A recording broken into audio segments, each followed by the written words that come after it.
Woohoo!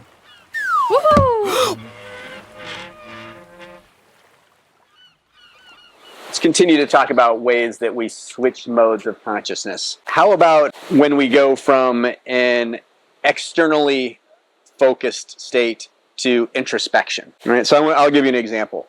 I remember I was driving down the road and this tire came off of an oncoming car and started bouncing down the road at me. And I was immediately fully focused outside of myself. Right, like that tire, I dodge it or whatever else to keep driving, and then, it passes, and then suddenly I just sort of, there's that adrenaline rush and it dissipates, and I remember just kind of going into this sort of reflective mode of, wow, that's crazy, it can happen just like that. Yeah. And then maybe I started thinking about death or family or whatever. Do you know what I mean? But then all of a sudden, I'm totally inside. Yeah.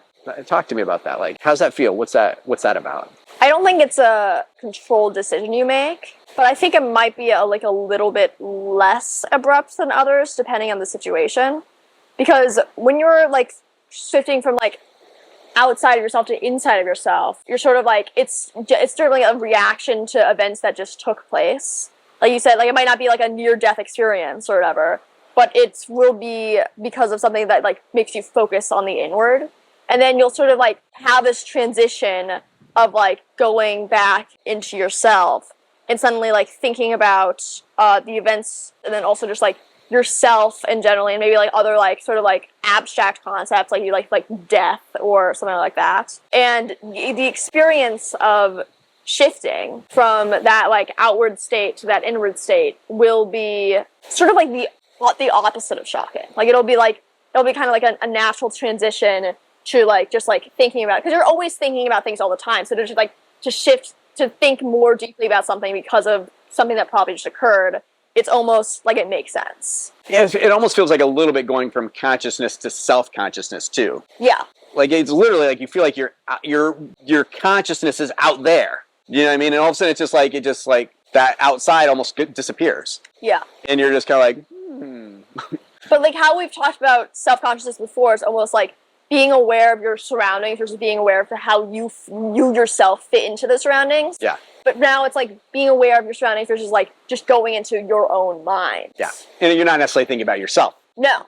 Be thinking about, whatever, right? Well, and then let's talk about this in this particular switch in the context of other people, right? So let's say that you're focused and listening to someone, and then you just sort of drift off. They say something, and all of a sudden you start considering what they're saying, and then you're off to the races. You're inside. Yeah. You almost don't even hear them anymore. Yeah. Talk to me about that. Yeah. Or alternatively, they're just so boring that you delve internally into yourself. Right. I mean, I think that a lot of people who are listening to this conversation are probably they were kind of here and listening. They were probably all of a sudden they were kind of oh, well, guys, what am I going to eat for dinner tonight? Or whatever, right? That happens to us all the time. Happens to us all. It's very natural occurrence. By the way I just said it, I don't think we do it. Like I said, it happens to us all the time. I didn't say we do that all the time. You're not I think I'm going to stop paying attention right now. Yeah, exactly. Sometimes you do think that, yeah. But normally the actual state itself, the actual transition itself, is not a controlled or an aware transition. You're normally not even, when you're thinking about something, you're so focused on thinking about the thing that you're not thinking about the facts that you're thinking.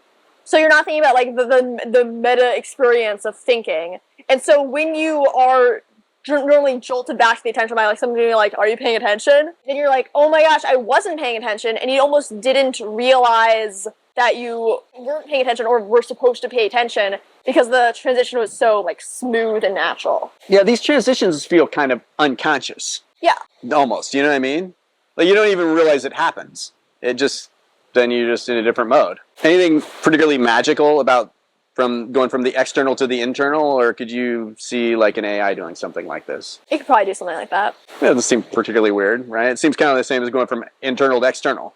Well, I'm throw another way that we change modes that I feel I experience. It's I call it flitting from one state to another, or from one thought to another. You're somewhere, and then just kind of I just feel I spend a lot of my day kind of flitting from one thought process to another, maybe like sense something, but not like abrupt or really at all. Do you know what I mean? It's just kind of like it's like, and I don't feel like there's necessarily always logic about it or whatever. It's like it seems kind of random. Do you know what I'm talking about? This flitting. Yeah. And like especially when you're like already internal and you're almost like just staying internal, which is sometimes how this stuff works. It's like when you're like thinking about one thing and you shift to thinking about another thing. It's just like how the train of thought moves or how the train of consciousness moves. And that can sort of be applied to reality too, when you're flitting from like thing to thing. Sort of just like when the train of consciousness is like moving and you're just sort of like drifting along, it can feel, if there's nothing that's like sudden or like something that's like happening, you can kind of just like switch from thing to thing without feeling very natural, and you don't really think about it. Yeah, and I think a lot of it at times that it comes across as, if you really thought about it while you were doing it, it would come across as a non sequitur. That is, your thoughts you couldn't really tell why you went from one thought to another. Yeah.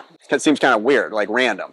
Is that flitting? I guess by the way we've even described it, that's something that happens to us. You can't intentionally flit between thoughts, No, this is another instance where you're thinking about things, but you're not thinking about the act of thinking itself.